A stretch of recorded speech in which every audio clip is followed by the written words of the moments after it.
My stepsister Aaliyah, 42, thought she could outsmart everyone by pulling a fraud scheme inside the courthouse.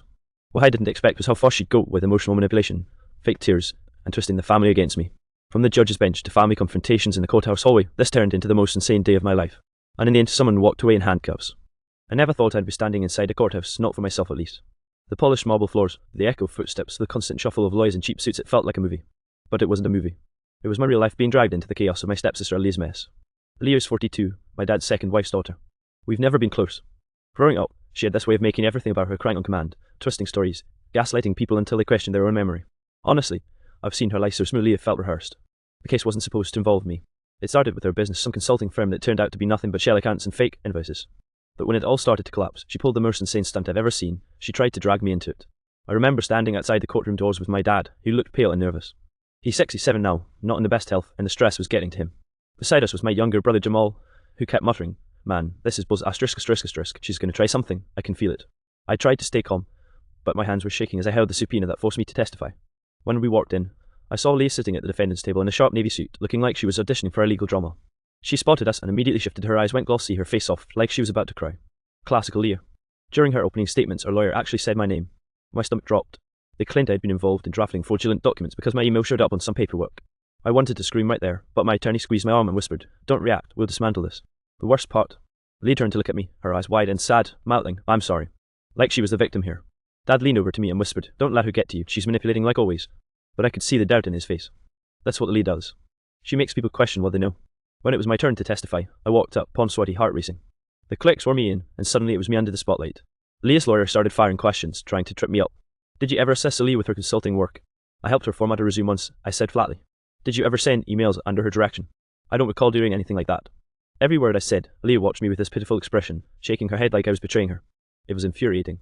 At the time court recess for lunch, I felt like my own family wasn't sure if I was telling the truth. And that's when Aaliyah cornered me in the hallway, tears streaming, voice trembling. "You know I didn't mean for this to happen," she whispered. "If you love this family, you'll help me. Just say you don't remember." I froze. She wasn't asking, she was threatening. The courthouse always smelled like burnt coffee from the vending machine nearby, and people were milling around, waiting for their cases. But when Aaliyah cornered me, it felt like the whole place went silent. Her mascara was running, her hands trembling, but I knew her too well. That wasn't fear. That was a performance. "Aaliyah," I said low, trying not to draw attention. "You're literally trying to frame me for fraud. Why the hell would I lie for you?"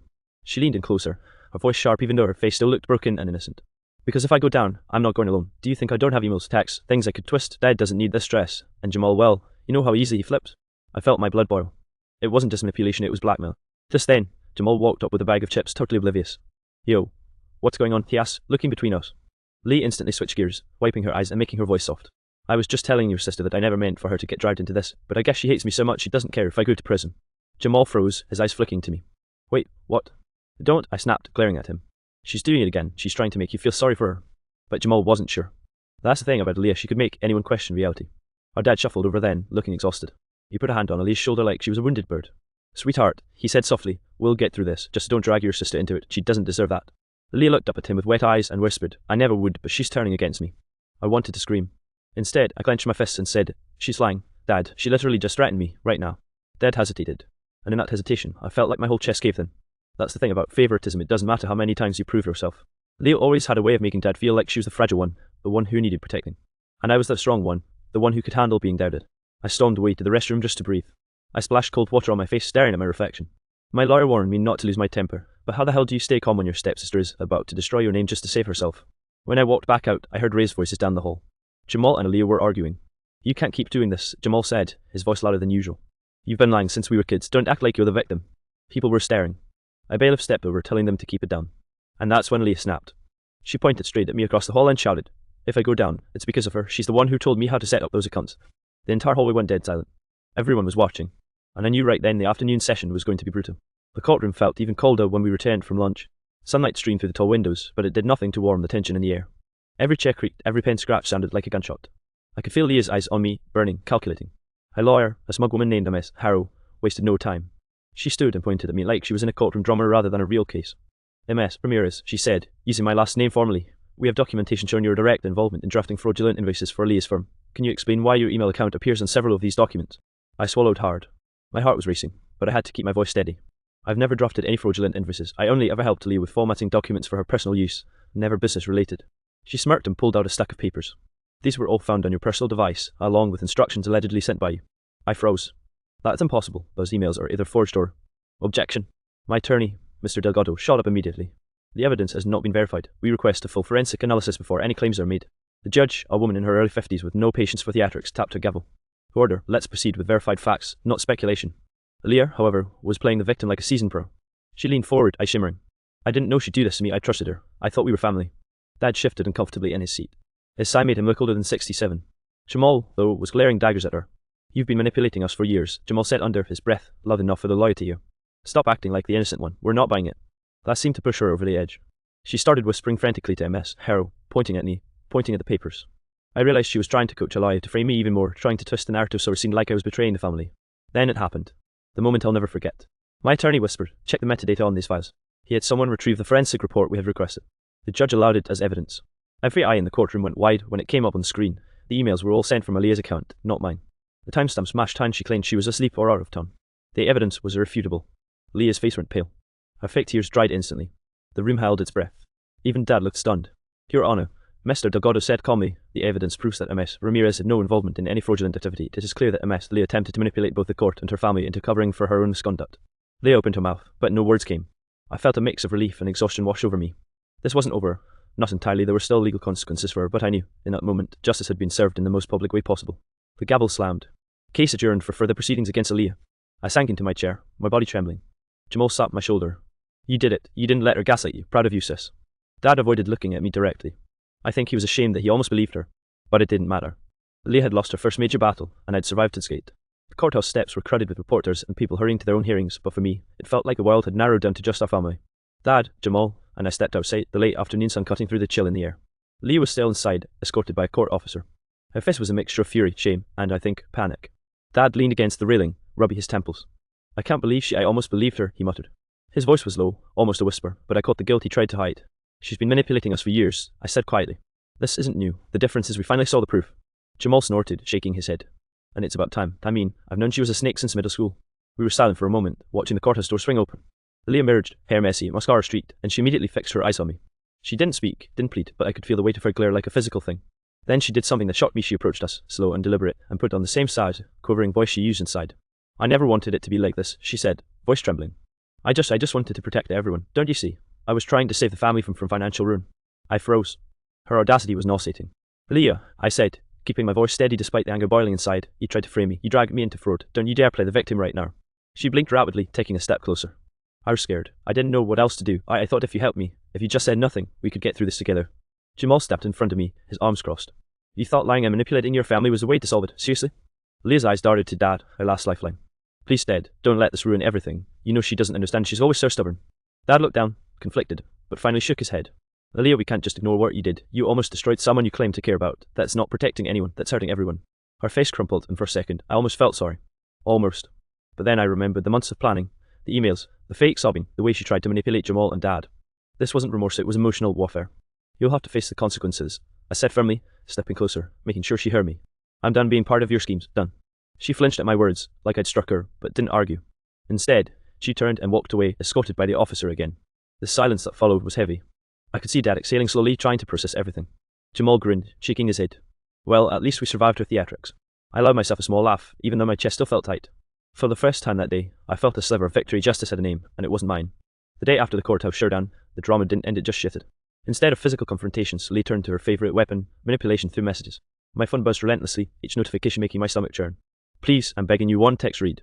You don't understand what I'm going through. Dad is mad at me, everyone's against me, just give me a chance. I ignored it. Another came 10 minutes later. I'd never had a sister who hated me like this. Don't you care about family? I wanted to throw my phone across the room. This was classic Aaliyah turning guilt into a weapon, trying to drag me into her emotional spiral.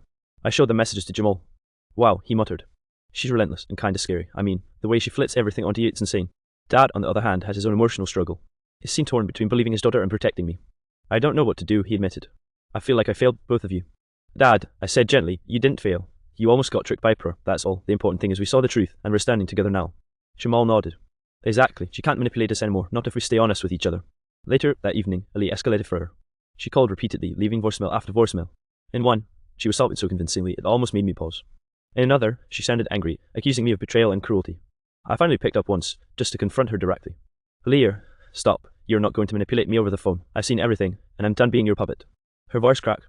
You don't get it. I've been fighting for this family. I only made mistakes because No, I interrupted firmly. You made choices that endangered everyone else, including me. That's not fighting for the family. That's using the family to cover your own mistakes. There was silence. Then a faint, trembling sigh. I guess you're right. I didn't reply. I hung up. It was the first time in years I realized something important. Aaliyah could scream, cry, and guilt trip all she wanted, but she couldn't control me anymore. Not when I had proof on my side and the courage to stand firm. Over the next few weeks, we rebuilt the trust between Dad, Jamal, and me. Then our conversation stopped revolving around fear of her schemes, and we started talking about everyday things, laughing again, joking about small annoyances instead of lying, blaming, or twisting reality. Leah, meanwhile, faced the fallout of her actions. Her lawyer advised her to settle quietly, and she spent months trying to recover her reputation. Every time she tried to reach out, I maintained the boundary I'd learned to hold, firm, honest, and unyielding. For the first time, I understood that emotional manipulation is like quicksand. If you panic and struggle, it pulls you in.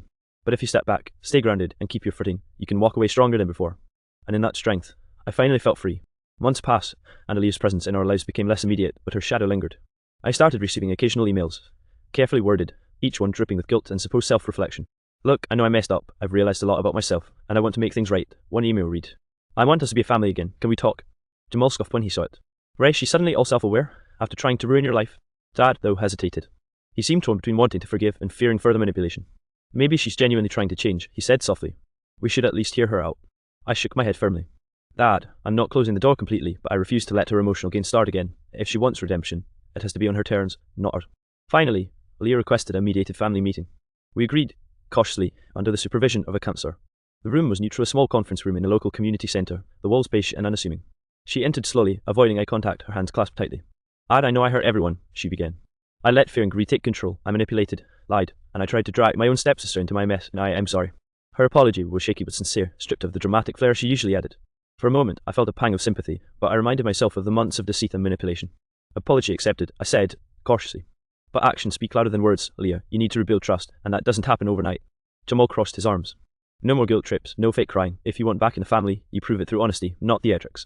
Dad nodded slowly, his expression heavy. We can try, but the past isn't erased, and we need clear boundaries. Leah nodded, finally meeting my eyes. I understand. I'll do whatever it takes. I don't want to lose my family. The meeting ended with an uneasy truce. Aaliyah had to face consequences outside the family, to legal settlements, fines, and professional repercussions, but she also had a chance to slowly earn back a fraction of our trust. For the first time, I realized that family dynamics don't fix themselves with apologies alone. They demand honesty, patience, and resilience. And if someone repeatedly manipulates emotions, you have to protect yourself first. Walking out of that room, I felt a strange mix of relief and caution. Leah was still my stepsister, still part of the family, but the power she once had over my emotions had been stripped away. For the first time in years, I felt safe around her. Not naive, not hopeful in some blind way, but cautiously optimistic. Because sometimes surviving manipulation doesn't mean forgetting. It means recognizing the patterns, drawing boundaries, and holding your ground. And that day, I finally knew I was done being anyone's pawn. A year later, the memory of the courthouse drama still lingered, but its intensity had faded into something I could reflect on without panicking. Aaliyah's attempts at emotional manipulation had lessened significantly. She had faced legal consequences, paid fines, and even attended mandatory counselling. Slowly, deliberately, she was learning the hard way that actions have consequences and that not everyone would fall for her games. Our family gatherings were different now. Dad seemed lighter, less caught between us and her. Jamal teased me without any fear that Leah would twist it into a dramatic meltdown. And I had learned to protect myself without cutting off the family entirely. I could interact with Leah without letting her control my emotions. That was a win in itself. One Sunday evening, we were all at Dad's house, sitting on the worn leather couches in the living room. Leah sat across from me, fidgeting with a coffee cup, but she wasn't performing or pleading. It was a small, quiet sign of progress. I know I can't erase what happened, she said finally. But I'm trying, really trying to be better. I hope someday you can believe me without fear. I looked at her carefully, weighing my words. I believe you can change, but it's going to take time. Trust isn't something that comes back just because you say it.